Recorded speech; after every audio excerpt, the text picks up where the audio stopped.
what is up? This is your love reading for the first week of January, January 1st through January 7th. I'm starting with you guys because you guys kicked ass with my views last time. So thanks for that, guys. I really appreciate it. It's awesome. If you haven't yet subscribed, please do so. And make sure you click the notification bell because I do go live with free personal readings or just one question, but it is free. So make sure you do that if you haven't yet done that so you can take advantage of that. If you need a personal reading, just hit me up. Everything you need to know is in the About Me section. All right, guys, here we go. Pisces, Sun, Moon, Rising, and Venus in love, January 1st through the 7th. As always, this isn't going to resonate for every Pisces out there. It's not possible. You're not all living the same lives.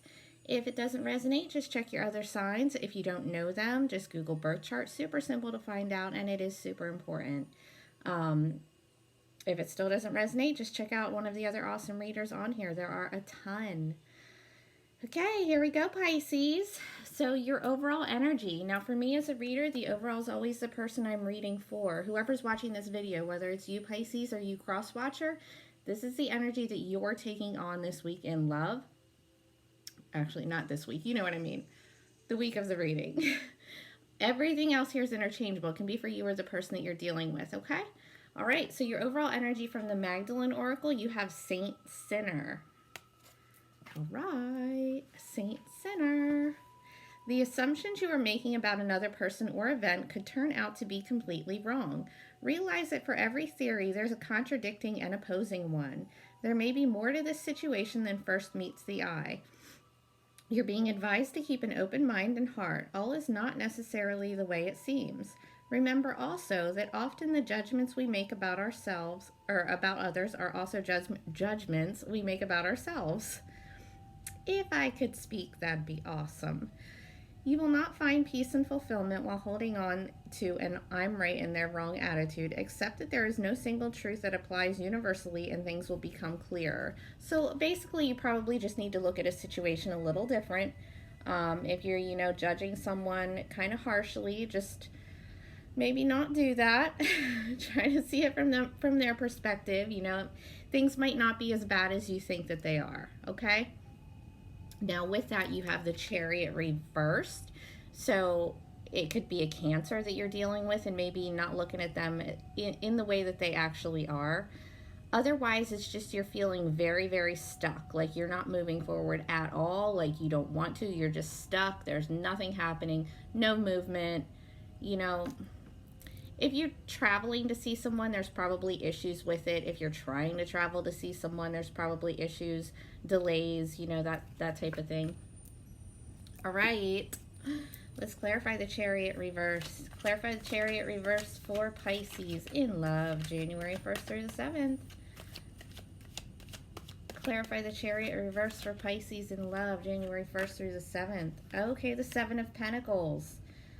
Earth energy, Virgo, Taurus, Capricorn, again, doesn't have to mean anything since this is the energy you're taking on. So that is investing in the relationship or situation, whatever it is that you're in. It is investing in it. It's putting in time and effort, but with the Chariot reversed, you don't feel like it's doing any good. You feel like, you're working towards this. You're really trying. You're really doing everything that you feel that you should be doing, but you don't feel like it's getting you anywhere. All right, your recent past, you have the Tower. That's a big one, guys. I'm going to move this over here so maybe you guys can see these cards a little better. So the Tower in your recent past, so something happened, something major, something that felt pretty traumatic probably because it is a really unexpected change. And when we aren't able to prepare for something like that, it always feels traumatic even if it's for the best, right? So it's like a complete leveling of whatever you had going on in your love life, whether it was an actual relationship or just a situationship or whatever it was for you. Something major happened that everything just kind of came crumbling down. Everything just really fell the fuck apart.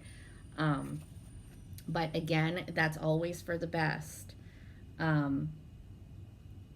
The Tower only comes in when it has to. If you're in a situation that is unstable or not healthy for you and you're not doing anything to get yourself out of it, for whatever reason. There's a million reasons we stay in shitty situations. But when we do that, and the universe is trying to push us to something better and we're not doing it on our own, then the universe is kind of forced to come in and do it for us, right? It's like, okay, well, you want to stick around in this shit that's not benefiting you, then I guess I have to come in and take it away. Otherwise, you won't move, you know? Okay, so your present energy, the Queen of Swords. This is either you or the person that you're dealing with. It's air energy, Gemini, Libra, Aquarius, but doesn't have to necessarily be an air sign. It's just the energy. So the Queen of Swords is no bullshit at all. She's very head over heart, and I say she because it's a she on the card, but it can be for a male or female, it doesn't matter. She cuts out every single thing in her life that's not working for her. She can seem a little bit cold and detached, but she's really not. She's just not going to take anyone's shit, right? Super intelligent, knows what the fuck she wants. Like there's no question with her. You always know where you stand. All right. Okay. Let's clarify the Queen of Swords for Pisces. She's kind of like the no filter chick. Clarify the Queen of Swords for Pisces. Eight of Swords, more air energy, Gemini, Libra, Aquarius. A lot of mental shit happening here. So with the Eight of Swords, that's the mental prison. It's feeling bound to a situation, like, and it's not real. Like you're not ever actually stuck and trapped in a situation unless you're tied up in somebody's basement, which you're not. Otherwise, you wouldn't be watching this.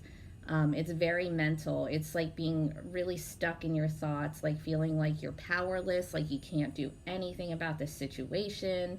You always can. It's all in your head. You just have to say, fuck this.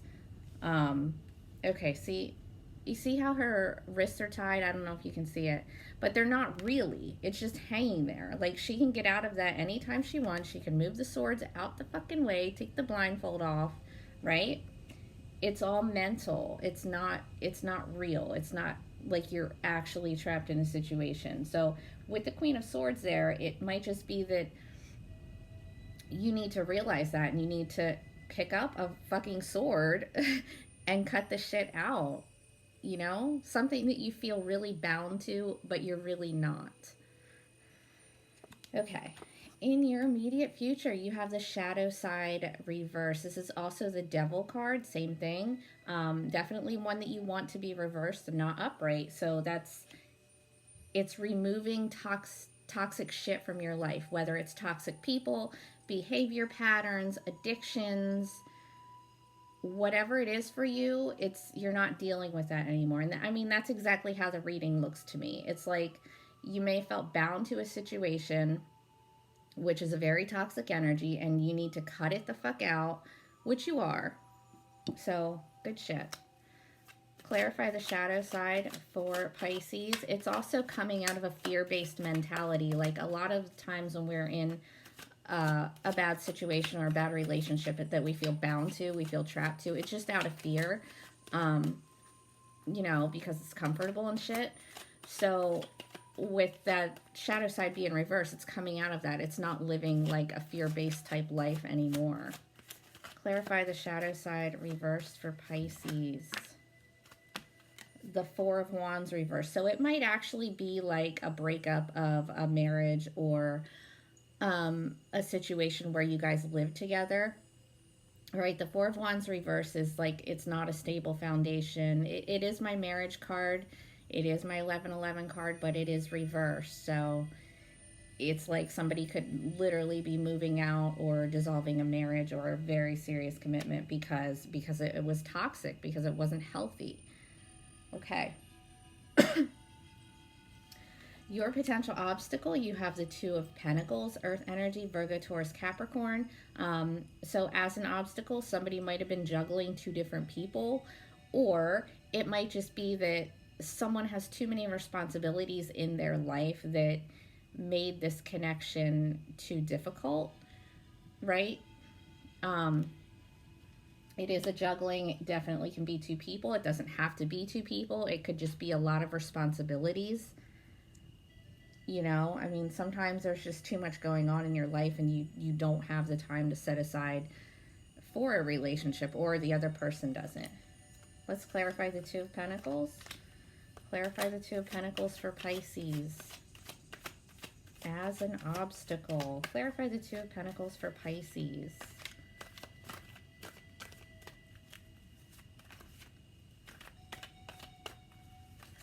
Whoa, that's too many. Clarify the Two of Pentacles for Pisces in love as an obstacle. The Knight of Wands. Oh, okay. Probably juggling two people here. The Knight of Wands is very playeristic. Fire energy, Aries, Leo, Sagittarius. Very young fire energy. Doesn't have to mean that it's a young fire sign, but it could. It's somebody was out there just kind of doing what they want. Basically, the Knight of Wands is very passionate, very sexual, very fast moving, but it's not consistent, right? It's very in and out. Like the Knight of Wands is the type of person that comes in like rushes the fuck in, like they are just so damn into you, but then maybe the next day they're just not anymore. Right? Do you know what I mean? So it's somebody could be out there, you know, juggling multiple people because that's the type of energy that they're in. They're just out there kind of to have fun. And it doesn't mean that it's not genuine, that the person's not into you. It just means that it might only be temporary. Okay. Your advice, you have the Star. This is a great advice card to have, guys. This is Aquarius energy. I don't think the signs are relevant in the advice position, but if you do, then run with it. I forgot to tell you, too. So the shadow side, the devil card over here is Capricorn energy. If you're dealing with a Capricorn, you don't have to be, though. Anyway, so the Star is your advice card. You need to just focus on yourself, focus on healing, focus on rejuvenation, replenishment, self-care, getting yourself where you want to be. It's also, you know, like kind of the Make-A-Wish card. Like if there's something that you want to happen in your life, then envision it, make it happen. All right? Clarify the Star for Pisces in love at January 1st through the 7th. Clarify Pisces in love. Clarify Pisces in love. Clarify the Star for Pisces in love. Justice reverse. Ooh. Libra energy. Again, doesn't have to mean anything. But it is reversed. You may need to heal a situation with a Libra. Again, doesn't have to be. If you are in a marriage, though, for this to come up as an advice card and you're contemplating divorce, I would say it's probably your best bet. Otherwise, you need to just heal a situation to bring it back into balance because there's like a significant lack of balance here. Okay. All right, guys. I guess that'll do it for your first week in January. I hope you guys had an awesome holiday and your new year went awesome. I think I'm going to go on here and do, I don't know, an All Signs New Year's Eve because that's like a big deal for love and shit. You know what I mean? New Year's Eve, there's a lot happening as far as love and connections and shit like that. So I might just go on and do a real quick one for that night here soon. So come back and check and see if I did. All right. Talk to you guys later.